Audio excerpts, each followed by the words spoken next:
ಹುಬ್ಬಳ್ಳಿಯಲ್ಲಿ ಮತ್ತೊಬ್ಬ ಯುವತಿ ಹತ್ಯೆ. ರಾಜ್ಯದಲ್ಲಿ ಕಾನೂನು ಸುವ್ಯವಸ್ಥೆ ಹದಗೆಟ್ಟಿದೆ ಎಂದ ಬಿಜೆಪಿ.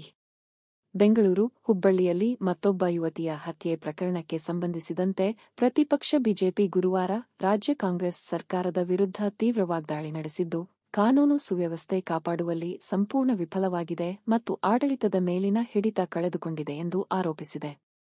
ಹುಬ್ಬಳ್ಳಿಯಲ್ಲಿ ಬುಧವಾರ ನಡೆದ 20 ವರ್ಷದ ಅಂಜಲಿ ಅಂಬಿಗೇರ್ ಹತ್ಯೆಯ ನಂತರ ಮಾಜಿ ಮುಖ್ಯಮಂತ್ರಿಗಳಾದ ಬಸವರಾಜ ಬೊಮ್ಮಾಯಿ, ಜಗದೀಶ್ ಶೆಟ್ಟರ್, ಮಾಜಿ ಉಪಮುಖ್ಯಮಂತ್ರಿ ಸಿಎನ್ ಅಶ್ವತ್ಥನಾರಾಯಣ್ ಅವರು ಸಿದ್ದರಾಮಯ್ಯ ನೇತೃತ್ವದ ಆಡಳಿತದ ವಿರುದ್ಧ ವಾಗ್ದಾಳಿ ನಡೆಸಿದರು. ಇಂದು ಗದಗದಲ್ಲಿ ಸುದ್ದಿಗಾರರೊಂದಿಗೆ ಮಾತನಾಡಿದ ಬೊಮ್ಮಾಯಿ, ರಾಜ್ಯಾದ್ಯಂತ ಕಾನೂನು ಸುವ್ಯವಸ್ಥೆ ಸಂಪೂರ್ಣ ಹದಗೆಟ್ಟಿದೆ ಎಂದು ಆರೋಪಿಸಿದರು. ಅಲ್ಲದೆ ಗದಗದಲ್ಲಿ ರಾಜಕೀಯ ವಿರೋಧಿಗಳನ್ನು ಹತ್ತಿಕ್ಕಲು ಪೊಲೀಸರನ್ನು ಬಳಸುತ್ತಿದ್ದಾರೆ. ಚುನಾವಣೆ ನಂತರ ಪೊಲೀಸರು ವಿರೋಧ ಪಕ್ಷದ ಕಾರ್ಯಕರ್ತರ ವಿರುದ್ಧ ದೌರ್ಜನ್ಯ ಪ್ರಕರಣಗಳಂತಹ ಪ್ರಕರಣಗಳನ್ನು ದಾಖಲಿಸುತ್ತಿದ್ದಾರೆ ಎಂದು ದೂರಿದರು. ಹುಬ್ಬಳ್ಳಿಯಲ್ಲಿ ಮಾತನಾಡಿದ ಶೆಟ್ಟರ್, ಕಾಂಗ್ರೆಸ್ ಸರ್ಕಾರಕ್ಕೆ ಆಡಳಿತದ ಮೇಲೆ ಯಾವುದೇ ಹಿಡಿತ ಇಲ್ಲ. ನೇಹಾ ಹಿರೇಮಠ ಹತ್ಯೆ ಪ್ರಕರಣದ ನಂತರ ಪೊಲೀಸರು ಎಚ್ಚರ ವಹಿಸುತ್ತಾರೆ ಅಥವಾ ಕಾನೂನು ಸುವ್ಯವಸ್ಥೆ ಕಾಪಾಡಲು ಕಟ್ಟುನಿಟ್ಟಿನ ಕ್ರಮಕ್ಕೆ ಮುಖ್ಯಮಂತ್ರಿ ಮತ್ತು ಗೃಹ ಸಚಿವರು ನಿರ್ದೇಶನ ನೀಡುತ್ತಾರೆ ಎಂದು ನಾವು ಭಾವಿಸಿದ್ದೇವೆ.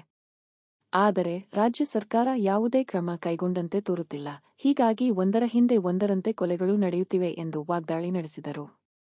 ಅಂಜಲಿ ಹತ್ಯೆ ಪ್ರಕರಣವನ್ನು ಉಲ್ಲೇಖಿಸಿದ ಶೆಟ್ಟರ್, ರಾಜ್ಯಾದ್ಯಂತ ಇಂತಹ ಘಟನೆಗಳು ಹೆಚ್ಚುತ್ತಿರುವುದನ್ನು ಗಮನಿಸಿದರೆ ಕಾನೂನು ಸುವ್ಯವಸ್ಥೆ ಕಾಪಾಡುವಲ್ಲಿ ಸರ್ಕಾರ ವಿಫಲವಾಗಿರುವುದು ಸ್ಪಷ್ಟವಾಗಿದೆ.